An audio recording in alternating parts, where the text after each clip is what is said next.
Bonjour à tous et bienvenue sur ma chaîne YouTube. Aujourd'hui, je voudrais intervenir d'une manière différente des autres fois parce que j'ai écouté des conférences cette semaine, ce matin d'ailleurs, qui parlaient du féminin et je voulais partager avec vous tout ce que j'ai compris et toutes les leçons que vous pouvez en tirer. En fait, l'intervenante qui s'appelait Ania Sofia nous a parlé des mythes et des déesses féminines dans l'histoire et les leçons qu'elles nous avaient apportées au cours de leur péripéties. Elle a d'abord démarré en nous parlant des cathares. Alors, je ne sais pas si vous savez, mais il y a 700 ans, le dernier cathare, avant de monter sur le bûcher, a prédit que 700 ans après, c'est-à-dire actuellement, donc les cathares reviendraient. Donc je ne sais pas s'il faut donner foi ou non à cette prédiction, mais elle a démarré, toujours est-il, dans ce contexte-là, dans ce principe-là. Parce qu'elle voulait passer le message qu'elle a renforcé au cours de toute sa conférence, à savoir la notion de transgression, l'importance de la transgression. C'est vrai qu'actuellement, on suit pas mal de règles. On attend de gouvernants, des hommes politiques qu'ils prennent des décisions. Ils font ce qu'ils peuvent. Mais là-dessus, beaucoup de voix se font entendre sur l'importance de la transgression et de l'écoute personnelle. Donc c'est vrai que c'est une période importante à ce niveau-là parce que ça pose la question de la liberté et de la transgression des lois. Jusqu'où allons-nous pour pouvoir exister? Elle a ensuite pris un deuxième exemple qui était tout à fait intéressant au sujet du féminin revisité. C'est l'exemple d'Inanna, la déesse du ciel qui est une ancienne légende sumérienne, donc qui est largement dans les 2000 ans avant Jésus-Christ. Donc c'est une très ancienne légende qui a été reprise ensuite par différentes cultures. Vous savez, comme beaucoup de mythes, souvent d'autres cultures le reprennent. Alors, très brièvement, c'est tout un poème épique. Très brièvement, Inanna, qui est la reine du ciel, va rendre visite à sa sœur, la reine du monde souterrain, du monde des morts. Elle est très très mal reçue par la dite sœur. En fait, il faut savoir qu'Inanna a participé à la mort du mari de sa sœur, et donc Inanna a décidé d'aller le jour de l'enterrement visiter sa sœur. Donc ça, c'est pas très très élégant. Donc elle descend aux enfers et sa sœur la reçoit extrêmement mal. Elle lui demande de se dépouiller de tous ses bijoux, de toutes ses parures, de tout son or, en lui faisant franchir 7 portes, qui sont sur les 7 portes de la connaissance de soi. L'entrevue se passe très mal. La sœur tue Inanna, puisque dans le royaume, elle est descendue dans le royaume des morts, et en général, de ce royaume-là, on ne revient pas. La servante d'Inanna va trouver le père de celle-ci, lui l'informe de ce qui se passe, et donc lui demande de mettre tout en œuvre pour aller récupérer sa fille que la sœur a tuée. Le père envoie 2 démons négocier. Il négocie le retour d'Inanna et sa résurrection. Toutefois, comme toujours avec le royaume des morts, il faut envoyer quelqu'un à la place de la personne qui le restitue. C'est une ancienne coutume, mythe que vous allez retrouver dans pas mal de contes et légendes.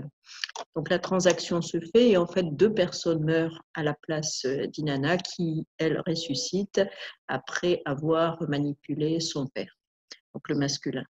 Donc ce mythe, comme beaucoup de mythes, offre beaucoup de possibilités d'interprétation. Bien sûr, on peut adopter le côté jungien, le côté psychologique que l'on aime bien sous nos latitudes, en disant, bon, elle franchit la porte, elle franchit la porte de la mort, elle descend en elle-même. C'est tous les voyages du héros, pardon, de Campbell, dont je vous ai déjà parlé. Elle descend en elle-même, elle va voir son ombre et elle en revient grandie. En fait, c'est beaucoup plus complexe que ça et c'est pour ça qu'aujourd'hui, je voulais vous parler du principe de féminité parce que ça nous renvoie en fait à des choses qui ne sont pas toujours, comment dire, qui ne correspondent pas toujours à ce qu'on a à l'esprit. La féminité, déjà, il y a une notion de transgression. Quand j'ai écouté cette conférence, cela m'a rappelé Lilith. Lilith, qui était la première femme primordiale que Dieu avait créée et qui a transgressé les lois divines, qui s'est même révoltée contre Dieu et qui a ouvert la voie au refus d'obéissance. En fait, et c'est une femme qui a ouvert ça. Donc on parle très peu de Lilith dans la Bible, mais c'est un personnage essentiel qui n'est pas toujours très bien considéré par les exégèses de différentes religions. Ensuite, c'est ce côté guerrier qui m'a frappé. Inanna va franchir donc les tabous, hein, puisqu'elle va passer derrière le miroir, elle va transgresser les règles et aller au pays du royaume des morts, hein, dans toute sa puissance, sachant qu'elle a du pouvoir, elle a un pouvoir énorme. Ce pouvoir qui va être mis en cause par sa sœur, d'ailleurs qui est aussi une femme, hein, donc on a dans cette optique le bien et le mal, la mort et la vie, on a tout le principe de dualité qui apparaissent dans ce mythe, ce conte. Et la féminité, je pense, est le symbole de cette dualité, quelque part. Il n'y a pas de. C'est pour ça que je vous parle du côté guerrier et amazone des femmes, qui n'est pas forcément toujours dans la compassion, dans la douceur, dans la tendresse, mais c'est aussi dans le combat, dans la remise en cause, dans la transgression. Et c'est tout l'intérêt du féminin retrouvé, c'est d'accepter ses contradictions, d'accepter ses paradoxes. Et pourquoi je vous en parle actuellement? Et effectivement, je reçois beaucoup de sollicitations actuellement pour retrouver des courants féministes, des courants féminins, plutôt féministes. Il y a toujours une solidarité féminine qui joue très très forte dans certaines circonstances. Et donc là, si vous voulez, le féminin revient en force dans ma vie. C'est très très clair. Mais c'est un féminin, ce qui m'a étonnée, c'est que c'est un féminin combatif. C'est pas un féminin compassionnel où on prend soin des autres. Non, c'est un féminin où on se pose des questions, où on va derrière le miroir, on franchit certains tabous comme justement la compassion sans contrepartie, comme le fait de prendre des décisions, comme le fait de se voir tel qu'on est, puisque je vous rappelle, dans le mythe d'Inanna, elle est obligée de se voir un peu telle qu'elle est, puisque la sœur lui demande de se débarrasser de toutes ces signes extérieurs de richesse, je veux dire, donc de revenir à elle-même, à son état primordial. Et donc c'est surtout ça que je voulais voir, que je voulais échanger, sur lequel je voulais échanger avec vous, c'est ce passage au travers de cette acceptation plutôt des transgressions et d'aller vers soi-même, d'aller vers des décisions, d'aller vers l'action. Parce que là, il y a l'action, hein, le combat, ce n'est pas forcément des combats violents, ce sont des combats, ce sont des actions, des décisions. Et là, c'est aussi ça, le féminin.